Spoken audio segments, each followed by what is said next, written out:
अस्सलाम वालेकुम नाज़रीन, उम्मीद है आप खैरियत से होंगे। अल्लाह ताला हम सब को अपने हिफ्ज़-ओ-मान में रखे और हमें हर तरह की बीमारी से महफूज रखे। नाज़रीन, मेरे इस चैनल को सब्सक्राइब कर लें और बेल आइकन का बटन दबा लें ताकि मेरा और आपका राब्ता बहाल रहे। आज की इस वीडियो में हम बात करेंगे एक मेंटल बिहेवियर के हवाले से, जैसे जिसको हम नेल बाइटिंग कहते हैं और अनिकोफेजिया इसको कहते हैं हम। इसमें क्या होता है कि मरीज़ जो है वो अपने नाखून जो है वो दांतों से काटता है, नाखूनों को चबाता है। इसको बॉडी फोकस्ड रिपीटिव बिहेवियर भी कहा जाता है, ये उसकी एक किस्म है। और मरीज़ बाज़ अपनी परेशानी को और अपनी झुंझलाहट को कम करने के लिए, उस पे काबू पाने के लिए नाखून जो है उनको चबाता है या काटता है। मरीज़ अपने नाखून को दांत के साथ काटता है, उनको खींचता है और बाज़ ऐसा होता है कि नाखून के इर्द गिर्द की जो स्किन होती है उसको भी ये मुतासर कर लेता है और उसको नुकसान पहुंचाता है। अनिकोफेजिया जो है ये एक आदत है और ख़ास तौर पर ये छोटे बच्चों में ज़्यादा ये मसला होता है, नौउम्र लड़कों में भी ये मामला होता है और कई दफ़ा ये जो यंग मेल और फीमेल होते हैं, लड़कियां और लड़के होते हैं, उनके अंदर भी ये प्रॉब्लम पाई जाती है। और अक्सर औक़ात ये इस तरह बोरियत, एंग्ज़ायटी, परेशानी और घबराहट के नतीजे में मरीज़ ऐसा करता है। और कई दफ़ा तो ऐसा होता है कि मरीज़ इतना मशगूल होता है इसमें नाखून नेल बाइटिंग के अंदर कि उसको एहसास ही नहीं होता कि वो क्या कर रहा है। ठीक है। और जब कुछ लोग जज्बाती होते हैं या उनके ऊपर नफसियाती दबाव होता है, तो वो जानबूझकर उस दबाव को कम करने के लिए, उस नफसियाती प्रेशर को कम करने के लिए नेल बाइटिंग करते हैं। अक्सर औक़ात ये जो आदत है ये बेज़रर होती है, लेकिन इसके नतीजे में बाज़ बहुत प्रॉब्लम भी क्रिएट होते हैं।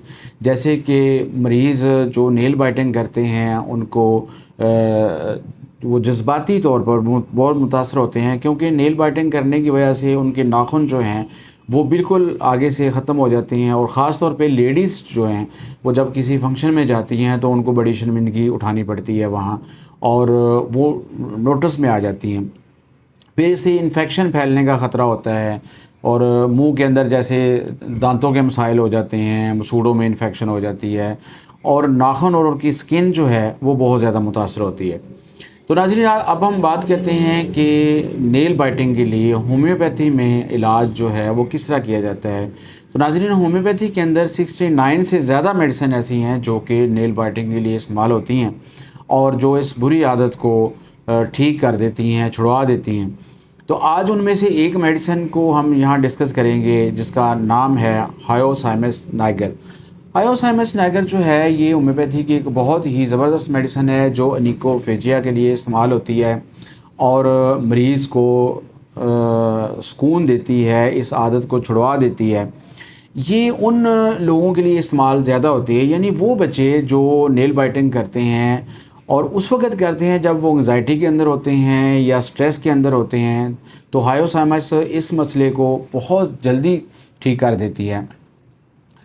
फिर इसकी ख़ास अलामत ये है कि इसका जो बच्चा होता है वो उसका बिहेवियर बड़ा फुलिश होता है, वो अहमकाना हरकत करता है, वो बज़ाहिर बेवकूफ़ नज़र आता है और उसका रवैया भी अहमकाना होता है।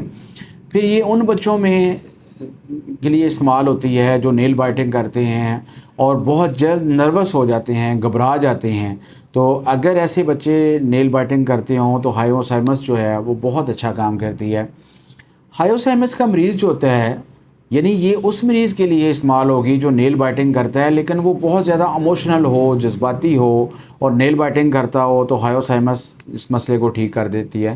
हायोसाइमस का मरीज़ जो होता है वो बड़ा अग्रेसिव होता है, यानी यहाँ आपने फ़र्क ये समझना है कि अगर एक बच्चा जो है वो उसका मूड अग्रेसिव नहीं है तो उसके लिए फिर हायोसाइमस नहीं, कोई और मेडिसिन 69 में से कोई और मेडिसिन हम देंगे। ये मेडिसिन जो है ये असाबी निज़ाम के ऊपर बहुत ज़्यादा अफेक्ट करती है। इसको मरीज़ को ऐसा लगता है कि जैसे उसके ऊपर किसी शैतानी क़ुव्वत का कब्ज़ा हो गया है और वो उसके दिमाग को उसने मौफ कर दिया है, उसका दिमाग जो है वो फंक्शन नहीं कर रहा।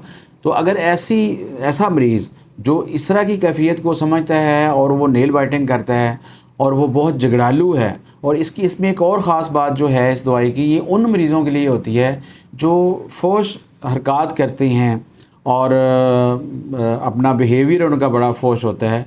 तो अगर ऐसा मरीज़ नेल बाइटिंग करता है तो हायोसाइमस उसको बहुत जल्द ठीक कर देती है। इस मेडिसिन को आप 30, 200 और 1 पोटेंसी में इस्तेमाल कर सकते हैं।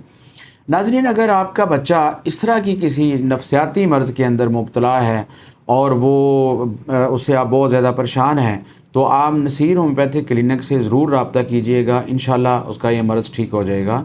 तो आज के लिए इतना ही। डॉक्टर मोहम्मद नसीर अलवी को इजाज़त दीजिए। इंशाल्लाह नई वीडियो के साथ दोबारा हाज़िर खिदमत होंगे। अस्सलाम वालेकुम।